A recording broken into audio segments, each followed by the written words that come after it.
Whose idea was Mortal Kombat? Well, actually, that was me. The initial idea, I just wanted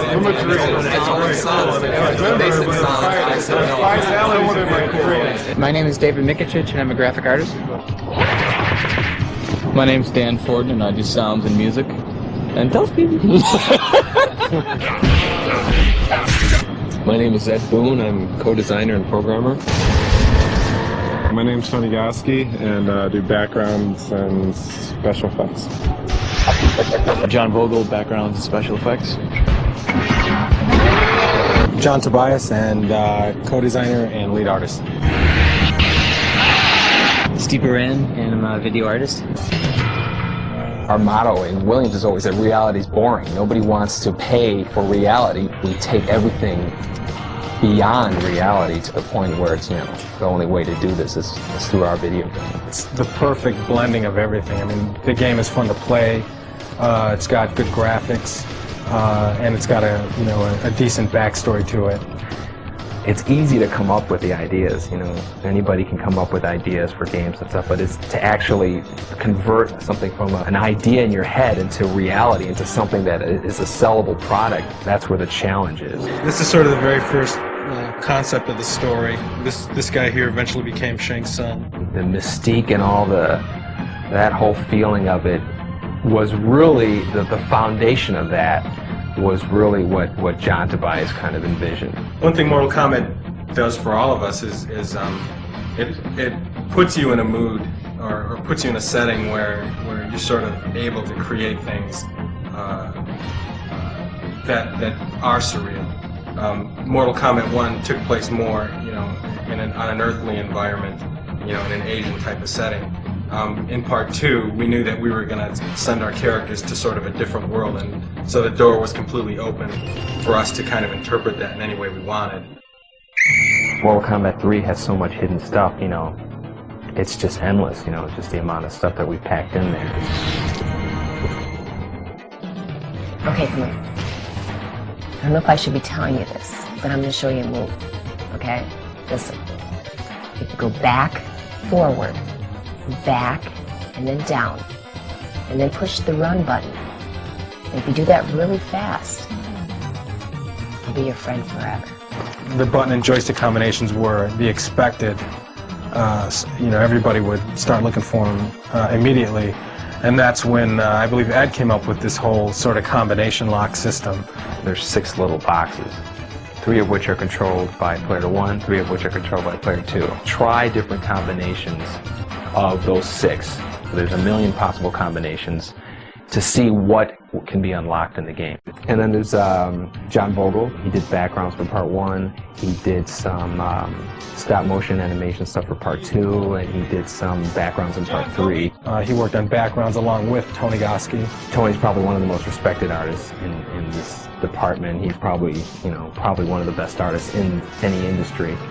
And he conceptualizes backgrounds as well. This is the Soul Chamber, and this is where the Soul Needle. He never ceases to amaze us.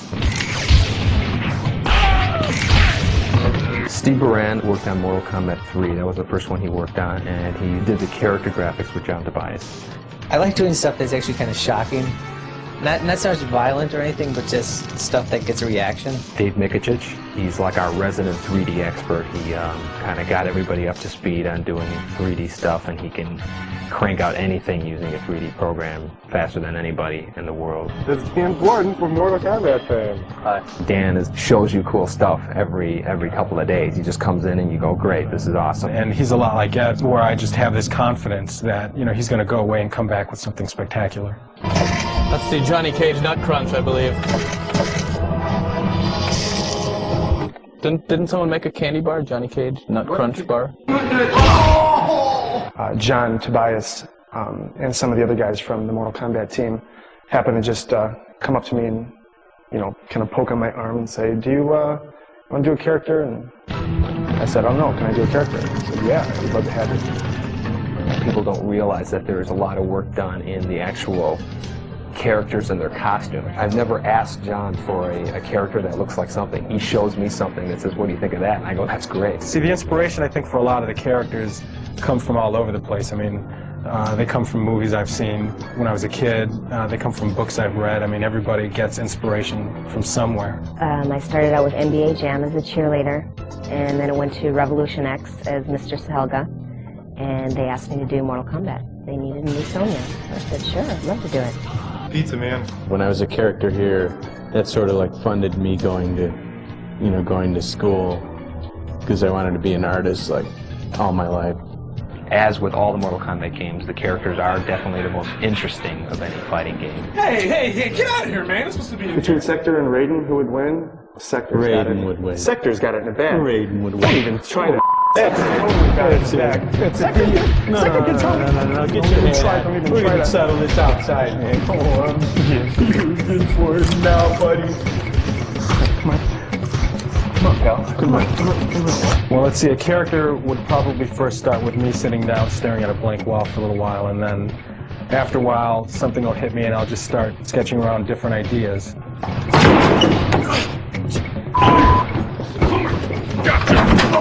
We went months and months not having names for these characters, and then we'd have these powwow sessions where everybody would kind of throw out names. Shang-Ti-Sung. Look at that Saibot. Hey, you know where Shang-Ti-Sung? Saibot Combinations and for Hava. Shang-Ti-Sung. But maybe it was a military prototype. And the other one was just like a security guard at a mall that didn't work out right. Saibot X11.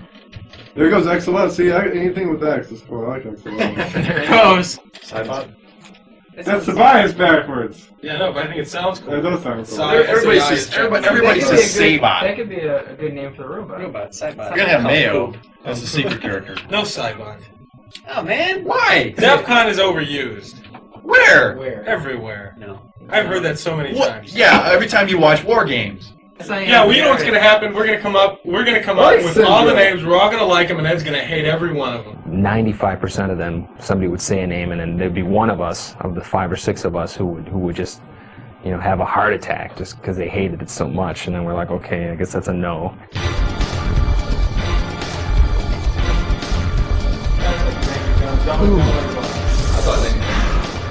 That's good. Don't show that to the When we started filming a character, we'd get into work probably roughly around 10 o'clock, and usually the whole filming process takes, all day. Oh, an average day of a 14-hour shoot. Let's see. Well, we came in and got into makeup. It didn't take too long for Sonya. She doesn't wear much. And then we have a list, a huge list of animations, kicks, punches, uppercuts, and then the special moves and stuff. And we basically go down that list, capturing every single frame of them performing these moves. Hi, Raiden. Hi, Sector. 1, 2, back.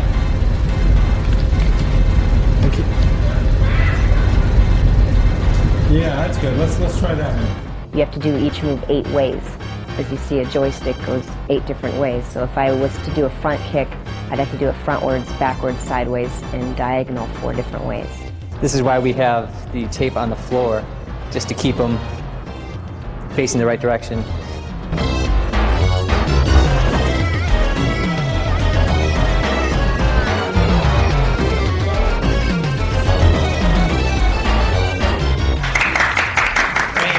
Here's the camera that takes in the signal.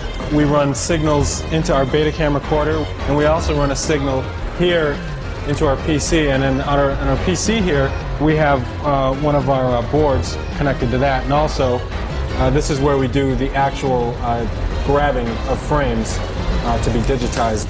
You can kind of see our talent out there, and I'll really quickly grab some images of them. That's good, Tony. We're able to click through frame by frame, delete the frames we don't want, keep the frames that we do like. As a matter of fact, you know what we should do? Is shove them. We should shove them. We should have done that from day one. Somebody just push them real hard. We should all right, now the next animation, just stand there.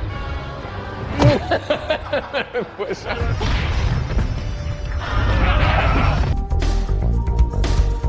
The day that we spend filming is probably, like 2% of the entire amount of time that has to be devoted into doing it.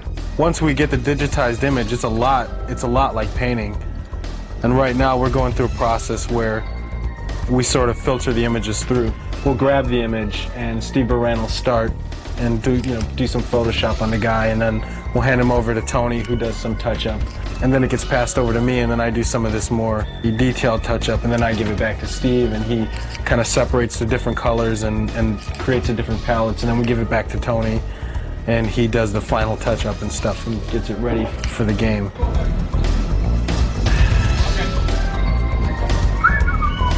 I did a drawing of this and everything. In 3D, you can make it any size and any lighting, any angle you wanted. Dave Michich did this, the 3D version.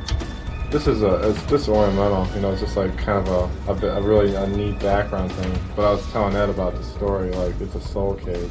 I'm working on a friendship move for our Shigoro character. That's her tentative name. She doesn't have a real name yet. Her move is she's going to turn around and she's going to pull out sort of plates and little sticks, and she spins the plates and the sticks and balances them on her hand, and she does this with her back towards you.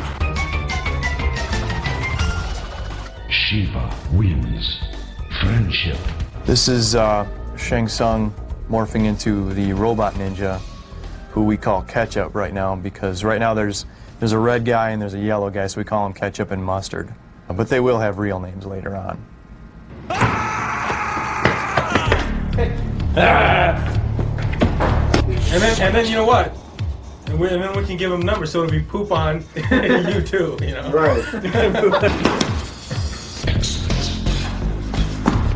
Whatever can possibly happen in the game, I have to program the game to be able to do that. As you play the game, when you first start, the computer's very dumb. It'll just stand there, it'll let you beat it up, and then as you fight the second guy, it'll get a little smarter, and then the third guy a little smarter, and it has to be progressive. It has to be something that's, a smooth increase in the difficulty, because if you play the game the first time and the computer kills you, you're not going to want to play it again. There's comfort in knowing that the other person is doing their job beyond your expectations. The good thing about working with that is you can hand them some artwork, and you can, you'll see it in the game pretty quickly. Time! You tell me time! 1 second. Well, we test the games. When it comes close to the time that the game is done, they have us come in and we just play it. We play them all day long and look for bugs. The difference between Mortal Kombat 2 and Mortal Kombat 3 is that they added a run button, and when you use the run button, it makes you aggressive towards your opponent. You're gonna have to keep on using the run over and over and over to attack your opponent. What we're going to show you now is a few simple combos that'll get you started playing.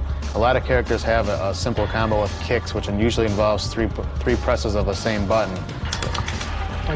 Like Cyrax has, you press high kick twice and then back and high kick for the final hit. He does 3 hits and knocks the opponent away. My favorite move would probably be Kano's chokehold. It'll be down towards low punch. One of my favorite codes is disable blocking. Each player presses block twice when the code things come up on the screen, and it turns off blocking, so you can't be a defensive player. You have to play offensively or you're going to lose, because there's no way you can block anybody's hits. This is the sound area. This is where they make all the sounds for the games. You try to imagine the action of playing the game and what the music's gonna do to get you revved up. Ed gives me a videotape of just sort of scrolling through the backgrounds. I just look at that and try to get some idea about the kind of mood, the kind of setting that we're trying to represent. Now this one in particular, I was thinking, well, this reminds me of Mortal Kombat 2. It's got that very dark Outworld feel that looks like Goro with this green thing in his mouth. Yes, I do know martial arts.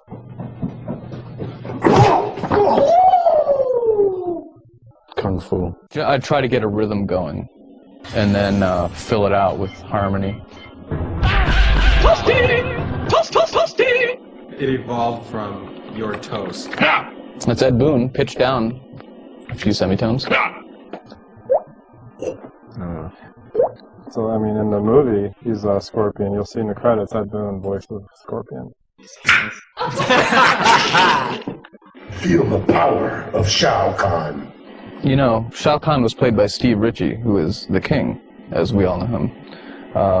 pinball designer. Flawless victory. Basically, everyone has a set of speech calls for attacking, punching, getting hit, getting hit in the face, getting hit in the body.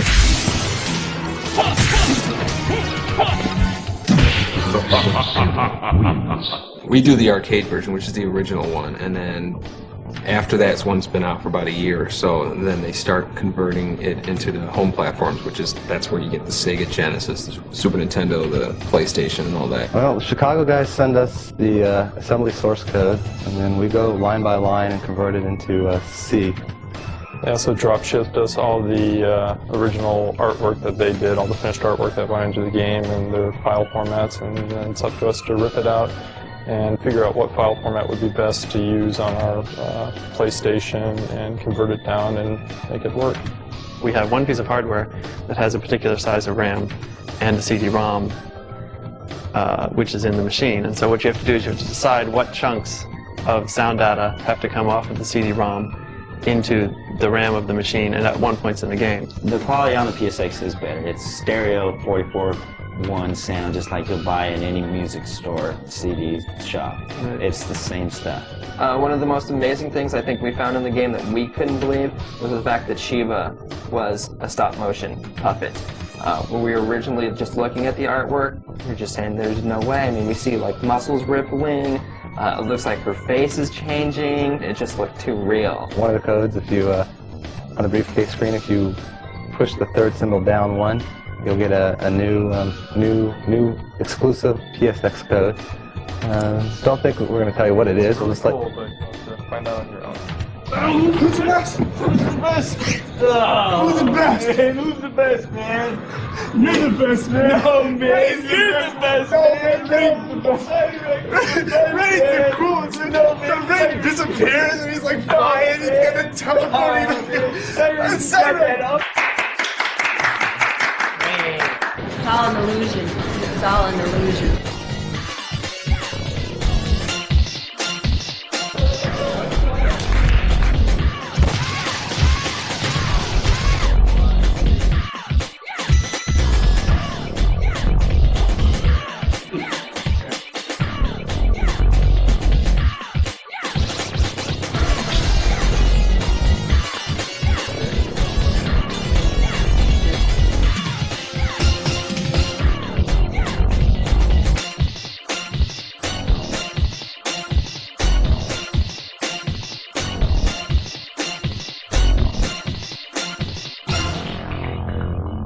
Open sesame.